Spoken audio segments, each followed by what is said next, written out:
vida. Glória a Deus. Fique em pé, meu irmão, minha irmã. Bendito e exaltado seja o nome do Senhor. A Ele seja toda a honra, toda a glória e todo louvor, porque Ele é o Deus supremo que vive e reina para todo sempre. Amém? Feche os seus olhos nesse momento, vamos falar com Deus. Querido Deus e eterno Pai, obrigado, Senhor, por esses momentos tão especiais louvando o Teu nome. Obrigado pela Tua graça, pelo Teu poder. Obrigado, Senhor, porque podemos ouvir a Tua voz através de cada louvor e de cada apresentação que foi feita aqui hoje, Senhor, dedicada somente a Ti. Agora, Deus, usa o Teu servo, Senhor, que nós possamos ouvir a Tua palavra e que o Espírito Santo, Deus, fale através do nosso pastor e venha trabalhar em cada coração, em cada vida. Te agradecemos em o nome do Senhor Jesus. Amém, Senhor. Amém.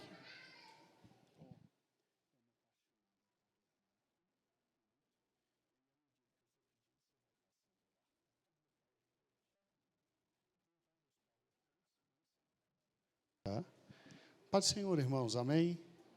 Como é bom estarmos juntos, né? Servindo ao Senhor, na casa do Senhor. Eu peço que os irmãos se sentem e vamos, esta noite, meditar na palavra do Senhor. Peço que os irmãos abram exatamente no livro de 2 Samuel. E depois vamos para 1 Crônicas.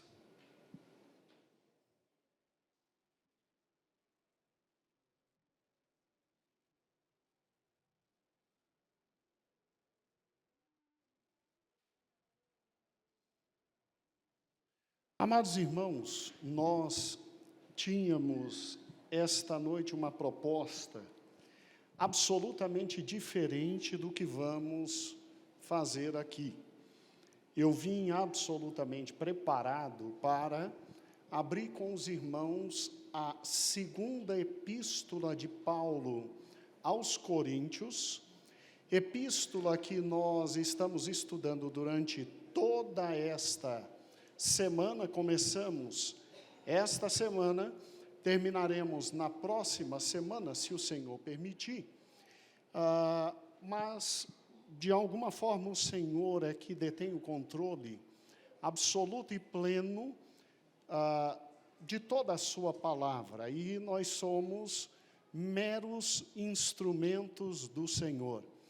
E louvando a Deus, ali orando, pedindo a Deus sua bênção para com sua palavra, ora preparada, o Senhor colocou em meu coração que a palavra não deveria ser aquela que nós preparamos em casa. Então, se o Senhor muda, então, o destino da pregação e da mensagem esta noite, então louvado seja o nome dEle, Ele é dono de todas as coisas, e que o Senhor realize aquilo que Ele quer realizar. Amém? O Senhor, então, nos conduziu ao livro de 2 Samuel, e a mensagem desta noite é uma indagação ao meu coração e ao seu coração. O que fazer um dia depois que simplesmente se alcança o maior alvo e o maior objetivo da nossa vida? Ou seja, em outras palavras, a existência daquele que não tem alvos a alcançar, não tem objetivos pelos quais sonhar, não tem desejos para vê-los absolutamente materializados, é uma existência absolutamente perdida no tempo e no espaço. Mas é óbvio que a nossa vida traz a cada um de nós, muito obrigado, a nossa vida traz a cada um de nós desejos, alvos, metas a serem alcançadas, e não há nenhum problema de nenhum de nós, filhos do Senhor, trabalharmos, lutarmos, sermos absolutamente dedicados, organizados, sistematizados para alcançar as metas de nossa vida. E eu sei que o Senhor, que adora e que simplesmente se delicia em abençoar o seu povo, abençoará não só a minha vida, mas também a sua vida. E quando isto acontecer, meu amado irmão, portanto, louvado seja o nome do Senhor, o que é que cercará nossa vida, o que cercará nossos desejos, quais serão nossos alvos a partir desse momento, e, obviamente, para onde levaremos toda a nossa existência. Então, pense agora em um segundo, lhe darei um segundo, creio que é um tempo estímico bastante grande, já que para Deus um ano é como milênios, e milênios como um ano, então um segundo talvez para Deus represente 5 minutos. Pense em um segundo, o maior desejo da sua vida. O que tem aí dentro do seu coração? É quanto a seus filhos, é quanto a seu marido, é quanto a sua própria vida, é quanto a sua casa. O que Deus hoje te dando, te traria sim a maior fonte de felicidade da sua vida. Pensou nisso? Então louvado seja o nome do Senhor. Quem sabe o Senhor te dê isso, ainda aqui na face da terra. E quando Ele te conceder, qual vai ser a sua posição perante Ele e perante todas as coisas. Eu quero essa noite conversar sobre alguém chamado Davi. E todos conhecemos a miúde a história deste homem. Filho de Jessé, criado em Belém, Belém mais ou menos uns 5 a 6 quilômetros abaixo de Jerusalém, menino absolutamente trabalhador, dedicado, o mais novo de sua casa, alguém que simplesmente cuidava dos rebanhos do seu pai, e que um dia foi separado por Deus para ser algo que ele nunca pensou em sua vida. Ele foi separado por Deus para ser o maior soberano de todos os tempos de Israel. E simplesmente um dos homens maiores de toda a palavra de Deus e um dos estadistas maiores de todos os tempos da história humana. Davi é reverenciado, irmãos, em primeiro lugar, não só pela palavra de Deus, mas Davi é reverenciado também pelos grandes historiadores da antiguidade. Seu nome brilha na história, ao lado do nome de faraós, ao lado do nome de gente grande, como Nabucodonosor, gente enorme, como os grandes imperadores romanos. Davi é, sem sombra de dúvida, uma das maiores figuras históricas de todo o tempo. E eu quero lhe chamar a atenção. Tome muito cuidado com os seus desejos, porque às vezes Deus tem algo maior do que você está pensando. Cuidado com o que você sonha, porque talvez o Senhor deseje te levar a algo que você nunca pensou, nunca sonhou. Assim foi com nosso irmão e salmista, e rei, e sacerdote, e pastor, ou seja, um tipo de Cristo, nosso amado irmão Davi. E é interessante que Davi passa simplesmente após derrotar Golias, e a história é conhecida por todos, até pelas crianças que estão aqui. Garanto que você sabe a história de Davi e de Golias. Não sabe? É óbvio que sabe, né? Então, olha que interessante. Davi, após derrotar Golias, ele passa a ter acesso a algumas coisas que ele não tinha. Você se lembra?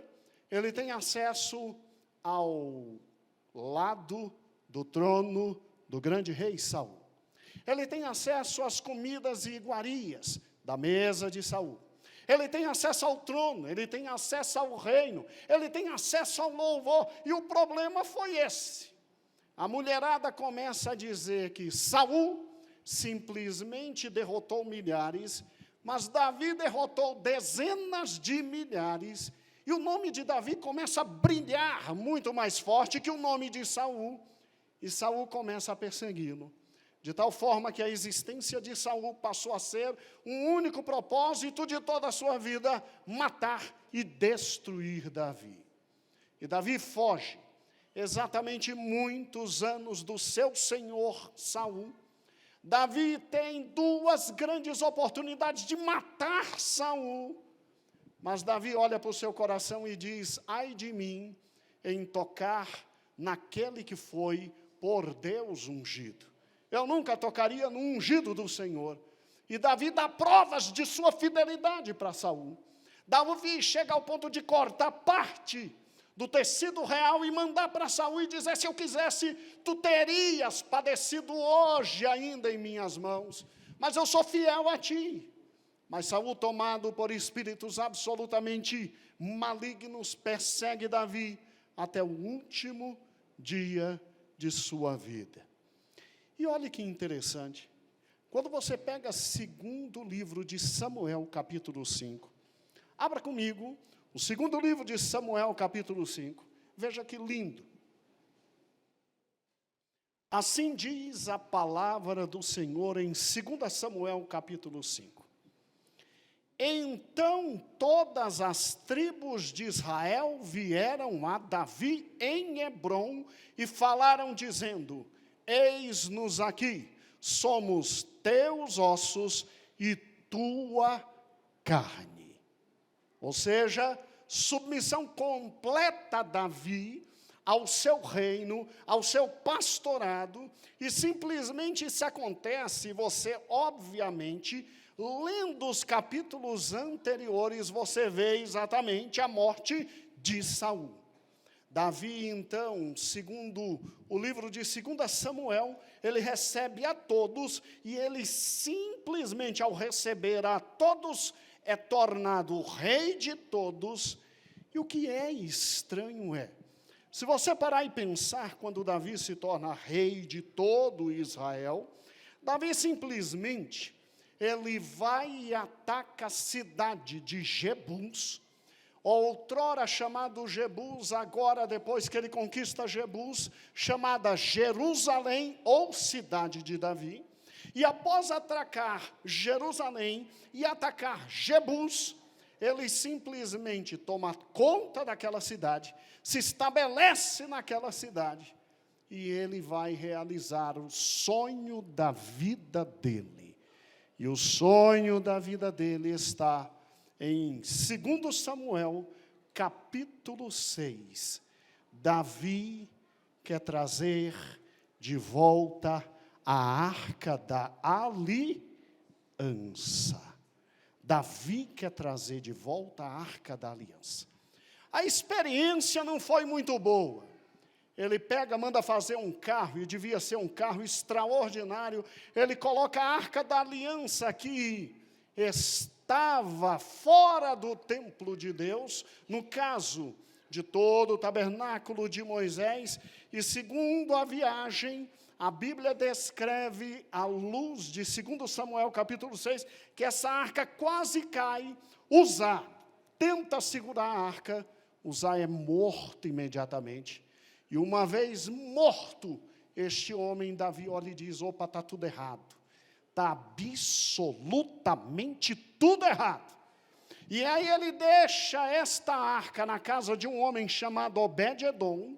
Ele vai consultar os oráculos de Deus, ou seja, os livros de Gênesis, Êxodo, Número, Levítico e Deuteronômio, e simplesmente consultando a Torá, ele viu a forma certa de levar a arca de Deus para Jerusalém, e aí ele vai e leva a arca de Deus como tinha que ser levado, nos ombros dos sacerdotes, parando de tempo em tempo, sacrifícios sendo feitos, louvores e adoração sendo realizados a Deus, até que ele entre em Jerusalém. Ele tinha preparado toda uma tenda em Jerusalém para receber a arca, e quando ele recebe a arca, o louvor e a adoração ali surge, e Davi simplesmente realiza o seu primeiro grande sonho, que é ter a arca do Senhor, simplesmente no quintal da sua casa, no Monte Sião. Ele vai para o capítulo 7 realizar o seu segundo sonho. E o segundo sonho era, ele agora quer edificar o grande templo para lá dentro colocar a arca. E Deus diz: você é homem, e você é homem de muito sangue na mão. Quem fará isto é teu filho Salomão, não é você. Um homem como esse, irmãos, me assusta.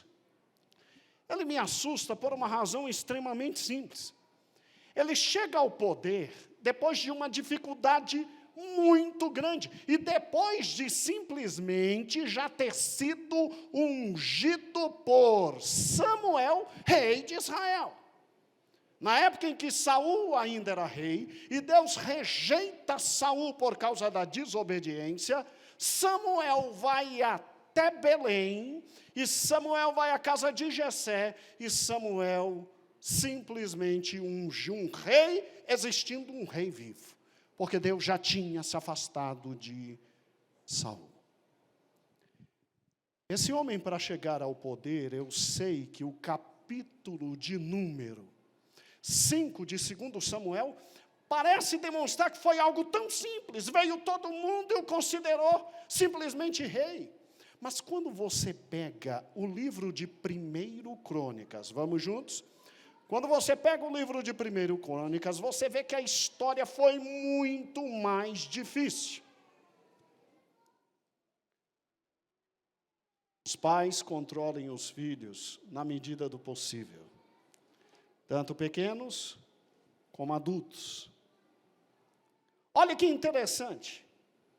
Quando você pega a partir do livro de 1 Crônicas, capítulo 10, você vê no capítulo 10 exatamente a descrição da morte de Saul. E aí no capítulo 11, veja que interessante. Depois que Saul morre, ainda no capítulo 10, vieram de Judá 3 tribos e simplesmente colocaram Davi como rei. Ele reina 7 anos sobre estes povos. Depois, sim, capítulo 11, simplesmente se ajuntam todo Israel, e depois de 7 anos, até acabar a família inteira de Saul, aí Davi assume o trono. E quando Davi assume o trono, ele entra em Jerusalém, toma Jerusalém, e a partir do capítulo 13, o olho dele está para a Arca da Aliança, e ele diz: eu quero trazer a Arca da Aliança para a tenda que eu preparei em Jerusalém. Reflita comigo, por gentileza, pense comigo essa noite. Davi não tinha mais nada o que fazer? Responda, Davi não tinha mais nada o que fazer. Salvo o melhor juízo, o último presidente eleito pelo Brasil, assim que tomou posse, deve ter mais ou menos quase 1 ano. Não tem 1 ano, foi em janeiro. Muito o que fazer. Os presidentes anteriores, muito o que fazer. Quando você chega ao máximo do poder executivo, e que você é um presidente, na época de Davi, rei sobre Israel, será que não tinha mais o que fazer? Será que os povos do lado não eram um perigo constante? Será que não tinha que simplesmente levantar muros e acrescer o exército? Será que Davi não enxerga que a economia na sua época estava à bancarrota? E que ele tinha que melhorar todo o sistema econômico e construir estradas até para que em Israel o produto interno bruto transitasse em matéria de frutas, em matéria de peixes, em matéria de comida, em matéria de tudo.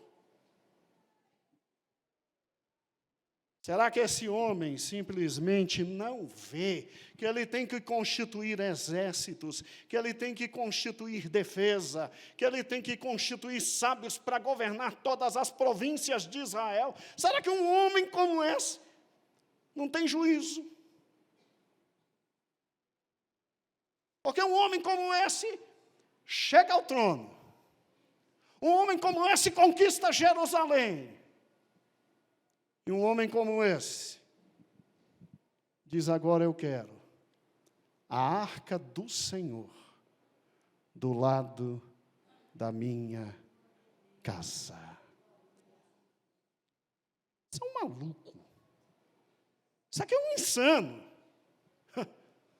Isso aqui é um desajuizado. Isso aqui, em termos humanos, é um louco. Cadê a sanidade de um rei que para tudo, que deixa tudo, e que simplesmente coloca vestes sacerdotais e vem trazendo um negócio chamado arca, e vem pulando e adorando e se alegrando? Que sujeito maluco é esse? Há uma explicação. Na verdade, duas. Acompanhe aqui comigo, por gentileza. Eu não sei se quem está lá atrás consegue ver os slides. Se você não conseguir ver, não tem problema. Venha um pouquinho mais para perto, que talvez isso aqui te ajude a entender uma série de coisas. Eu só preciso dos seus olhos vidrados aqui. Vidrados aqui. Olha que interessante. Se você não conseguir ver, não tem problema. Ou vem mais para perto, ou vamos ao oftalmologista durante essa semana. Preste atenção, por gentileza. Olha que interessante comigo, raciocine, por gentileza, em matéria de história bíblica. Se você parar e pensar, Davi é um desajuizado. Ele, no Salmo 27, ele diz o seguinte: uma coisa eu pedi ao Senhor e a buscarei, que eu possa morar na casa do Senhor todos os dias da minha, o quê? Vida. Só para uma coisa, para contemplar. Glória a Deus. Contemplar a formosura do Senhor e inquirir no seu templo. De duas uma, ou Davi era desajuizado, ou Deus estava sem juízo ao escolhê-lo. Como é que Deus escolhe para ser rei, numa época das mais difíceis da humanidade, um homem que quer viver no templo do Senhor?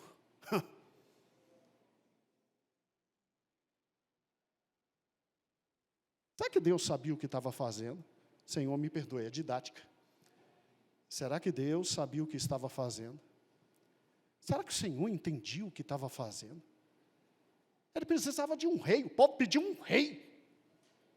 E ele levanta alguém que quer viver na presença dele. Que história é essa? Tem tudo para dar errado. Absolutamente tudo para dar errado.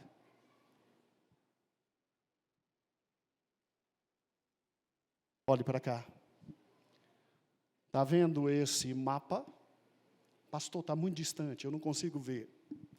Já te disse. Não se senta no final do tempo. Aqui é o mapa de Israel. Quem está aqui um pouco mais perto está conseguindo ver. Olha que interessante. Bem aqui, ó. Ah, não funciona, tá bom. É para cá. Bem aqui está Siló. Siló foi o local aonde Josué escolheu para ser a capital de Israel. Em Siló, Josué estava.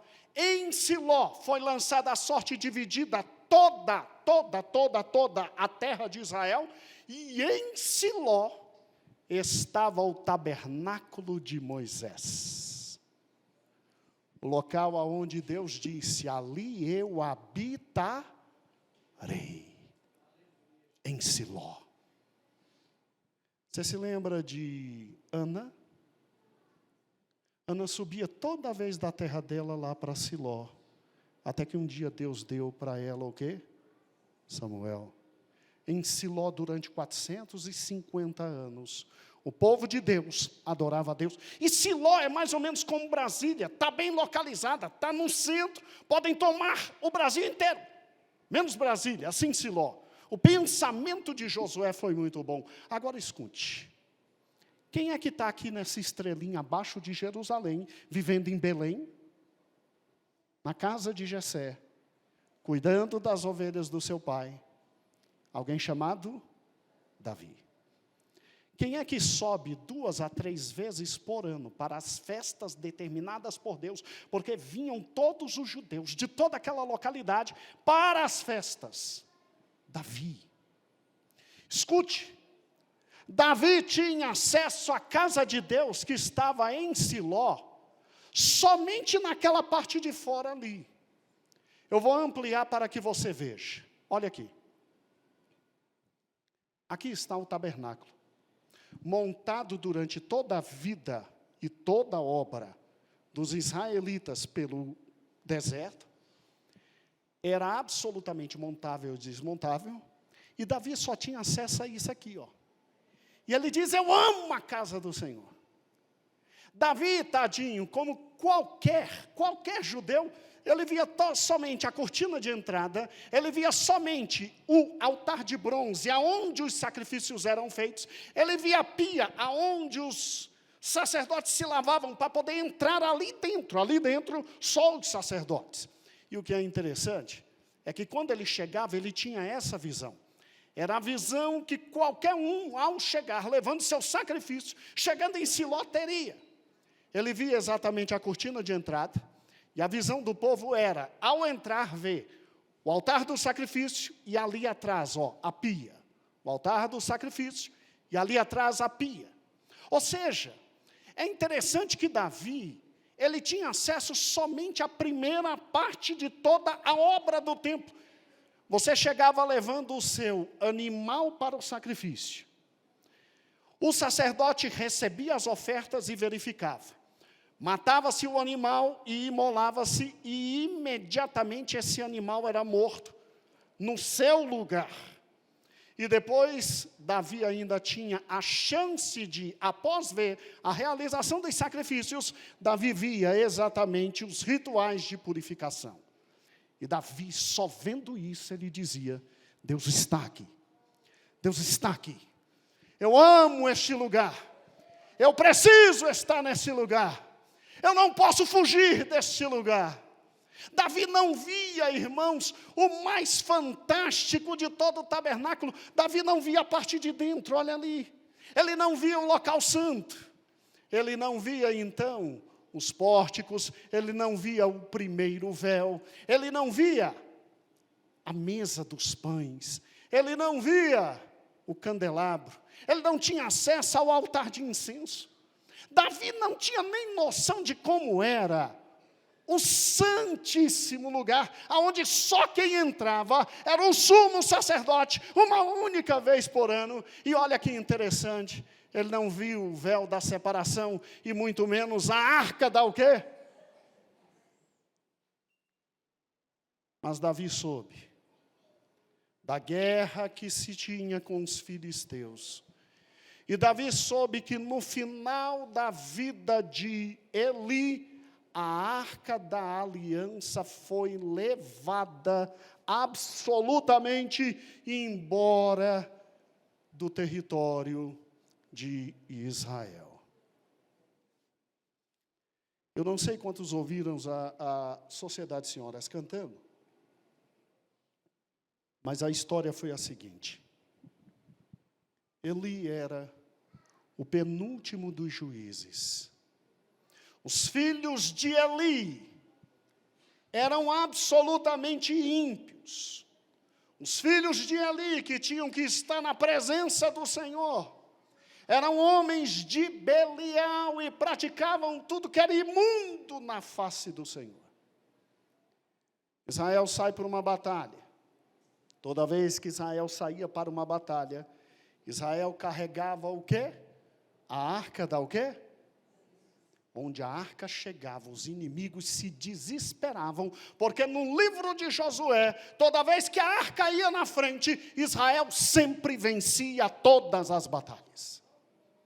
Mas naquela tarde e noite, infelizmente não foi assim, porque o povo já não estava mais na presença do Senhor. Os líderes religiosos já não estavam mais na presença do Senhor. A palavra de Deus diz que depois que Josué morre, levanta-se uma geração que não conhece a Deus, nem seus feitos, e que vive de acordo com a sua cabeça, sua memória, suas loucuras, seus desejos, seus anseios. E o resultado foi, o povo de Israel perde a guerra, e a arca é levada pelos filisteus. Escute, a arca fica no território filisteu 7 meses. Foi o suficiente para os filisteus expulsarem a arca, porque Deus, com ódio, feriu de hemorroidas todos os filisteus. A Bíblia diz que as crianças gritavam de dor. A arca então volta. Só que a arca não volta para Siló. A arca volta e fica numa cidade chamada Kiriat Jeraim. Samuel congrega o povo e Samuel chama o povo para o arrependimento. A arca fica 20 anos na casa de Abinadab.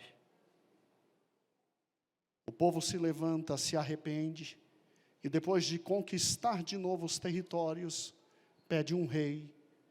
E o primeiro rei que se levanta, faz tudo, menos trazer de volta a arca da o quê?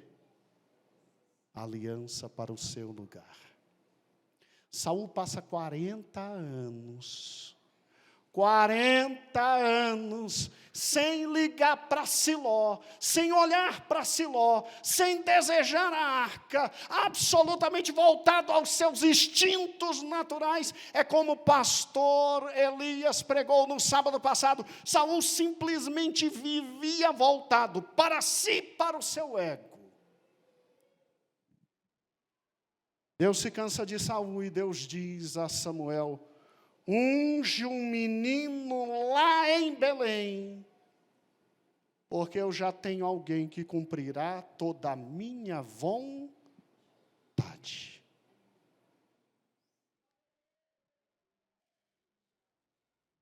Aquele menino é ungido, espera chegar à posição de rei. Ele é rei sobre 2, 3 tribos no máximo. Depois ele espera mais 7 anos para que o restante de todas as tribos venham a ele e simplesmente o considerem rei. E aí, quando ele é rei, tem um grande exército, ele vai e cumpre a primeira grande obra que Deus tinha colocado em seu coração, que é conquistar Jebus, que é conquistar Jerusalém, que é conquistar a cidade que existia desde a época de Abraão e de onde saiu alguém para receber os dízimos de Abraão e dar a Abraão pão e vinho. A cidade eterna do grande Deus. Segunda coisa que ele faz, ele diz: a arca do meu Deus não ficará longe da minha presença. Pastor, peraí, por quê? Porque ele não levou a arca para Siló. Porque Siló talvez já nessa época tivesse sido destruída. Mas espera aí, o que aconteceu com todo o tabernáculo de Moisés? Davi não deixou de fora. Abra comigo, por gentileza, 1 Crônicas, eu creio que capítulo 19, não, 19 não, 16. 16.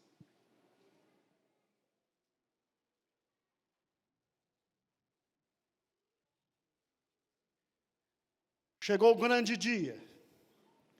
Chegou o grande dia de Davi cumprir o maior desejo do coração dele: habitar na casa do Senhor e viver dentro da casa do Senhor. E da casa do Senhor não sair, e ter o Senhor perto dele. Em 1 Crônicas 16, assim diz: trouxeram, pois, a arca de Deus, e a puseram no meio da tenda de Davi que tinha armado, e ofereceram holocaustos e sacrifícios pacíficos perante Deus. E acabando Davi de oferecer os holocaustos e sacrifícios pacíficos, abençoou o povo em nome do Senhor, repartiu os homens por todo Israel. E Davi começa a cantar. A partir do versículo 4 é cântico. E quando você pega o versículo 34, ele diz assim: louvai ao Senhor, porque Ele é bom.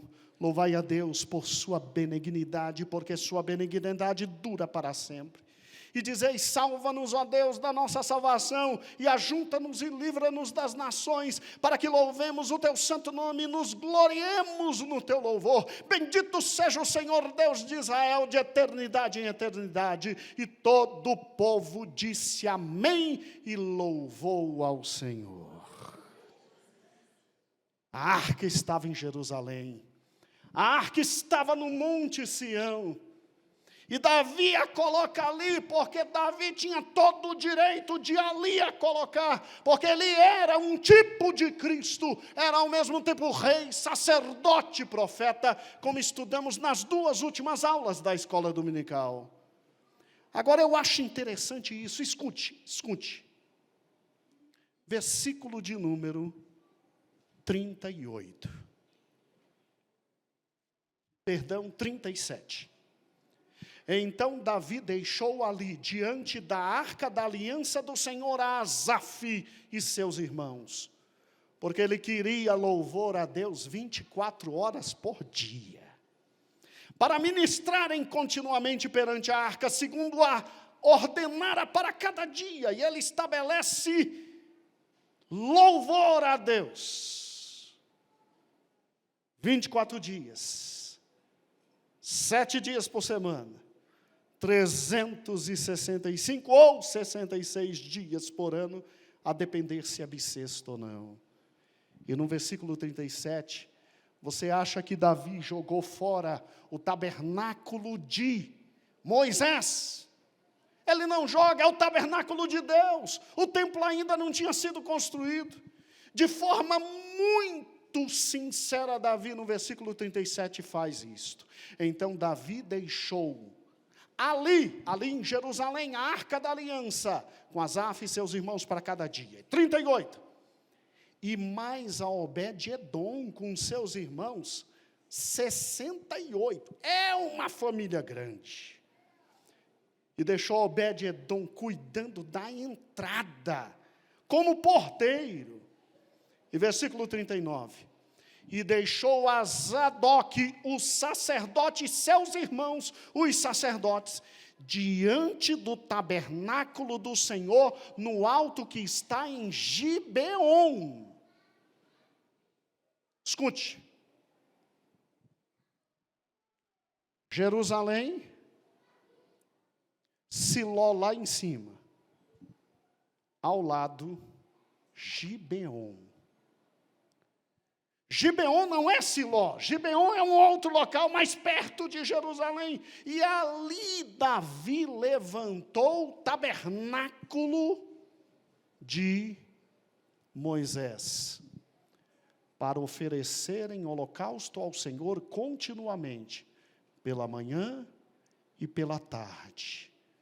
Porque Deus tinha dito: de manhã um cordeiro, à tarde outro cordeiro, e eu perdoarei as vossas iniquidades. Olhe para cá.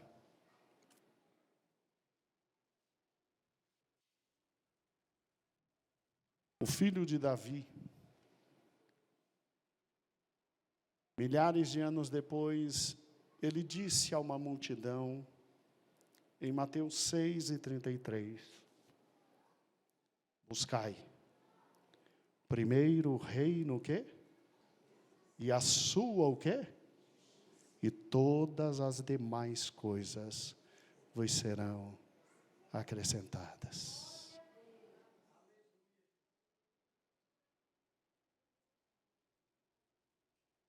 Davi começa seu reinado dizendo: é Deus em primeiro lugar, é o Senhor acima de tudo, é a casa do Senhor. Não tem mais como levantar a casa do Senhor em Siló, porque os filisteus destruíram. Então eu vou levantar aqui pertinho de Jerusalém, porque qualquer coisa eu vou e eu protejo. E ele levanta o tabernáculo em Gibeon, nos grandes montes. Mas a arca é na casa dele. E Davi fazia questão de, no mesmo horário, 2 sacrifícios. Lá em Gibeon, onde Deus estava olhando e dizendo, eu perdoo o pecado do meu povo, se assim fizer, Davi fazia questão de, no mesmo horário, tanto manhã e tarde, ter o triplo de homens louvando a Deus perante a arca.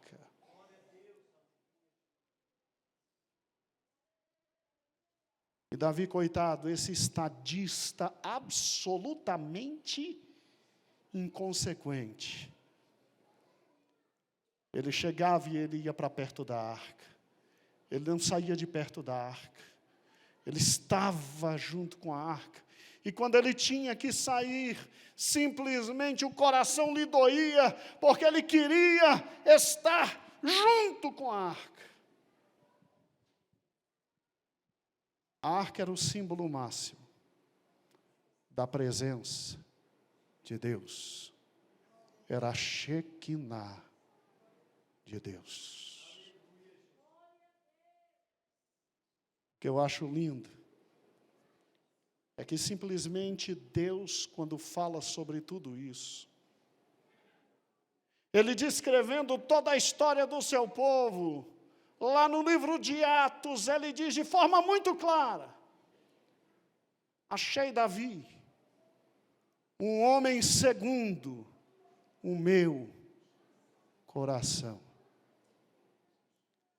Quão amáveis, Senhor, são os teus tabernáculos. Queria eu, Senhor, neles habitar para todo sempre. Não for à toa que Davi disse que de Sião descia toda uma graça de proteção e de bênçãos. E não é à toa, irmão, que hoje há uma tendência muito forte de simplesmente se ter alegria com absolutamente tudo, menos com o Senhor, de onde procede toda alegria. Com Deus, de onde procede toda a graça. Com o próprio Senhor, de onde vem toda a vida. Nós amamos a vida e nos esquecemos do Senhor da vida. Nós amamos os bens e nos esquecemos daquele que enche nossas mãos de bens. Nós nos alegramos pela força física e nos esquecemos exatamente de quem nos deu vigor e força física. Se Provérbios capítulo 3, vá comigo a Provérbios capítulo 3, não fosse literalmente do filho de Davi, eu diria que Provérbios 3 era de Davi. Aqui está, no Velho Testamento, o texto mais essencial para qualquer um que quer viver bem. Provérbios 3 diz, filho meu, não te esqueças da minha lei e o teu coração guarde os meus, o quê? Glória a Deus. Tu amas a lei do Senhor. Tu te delicias nela. Tu tens prazer no Senhor da lei. Tu investes tempo na lei do Senhor. Está chorando então por quê? Olha o que diz o versículo 2. Porque te aumentarão os dias, te acrescentarão anos de vida e paz. Não te desampare a benignidade e a fidelidade, atas ao teu pescoço, e achará bons entendimentos. Confia no Senhor de todo o teu coração. Não te estribes no teu próprio entendimento, porque assim como o céu está diante da terra, são os caminhos do Senhor e os pensamentos do Senhor e o nosso. Então, quer viver, confia pelo menos no Senhor, reconhece-o em todos os caminhos, Ele endireitará as tuas veredas. Você e eu não precisamos nascer torto, crescer torto e morrer torto. Isso é o diabo que quer. O Senhor é capaz de endireitar a nossa vida. E o versículo 7 diz, não sejais sábios aos teus próprios olhos, teme ao Senhor e aparta-te do mal. vai ser saúde para a tua medula e os teus ossos. Honra o Senhor com os teus bens, desde ser suvina, avarento, mão de vaca. Honra o Senhor com os teus bens, com a primeira parte de todos os teus ganhos, e vão te encher todos os teus celeiros, e vão transbordar de vinho todos os teus lagares. Lembre-se que o Senhor repreende aquele que ama, assim como o Pai ama o Filho. E aí continua.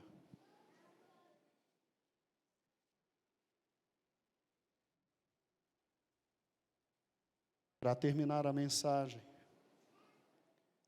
eu quero te lembrar que o apóstolo Paulo, ele pensando em todo esse texto de Davi, e quer tanta presença de Deus, que não quer sair da presença de Deus. O apóstolo Paulo diz assim, e inclusive lemos essa semana, ele diz que nós somos templo e habitação do Espírito, o quê? 2 Coríntios capítulo 6, versículo 14. Foi o último capítulo essa semana, amanhã continuamos.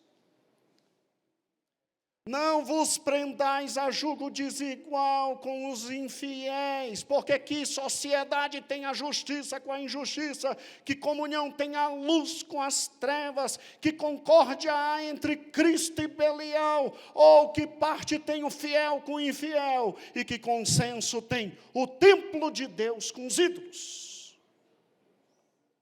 Vamos juntos. Vós sois o templo do Deus, o quê? Vivente. Como Deus mesmo disse, neles habitarei, entre eles andarei, e eu serei o seu Deus, e eles serão o meu povo. Houve um tempo que o Senhor habitava em Siló, no tabernáculo. Houve um tempo que o Senhor também habitou em Gibeon.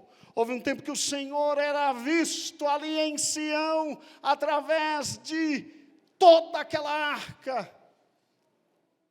Mas quando Cristo veio, tudo isto acabou. E o Senhor agora resolveu habitar em mim e em você.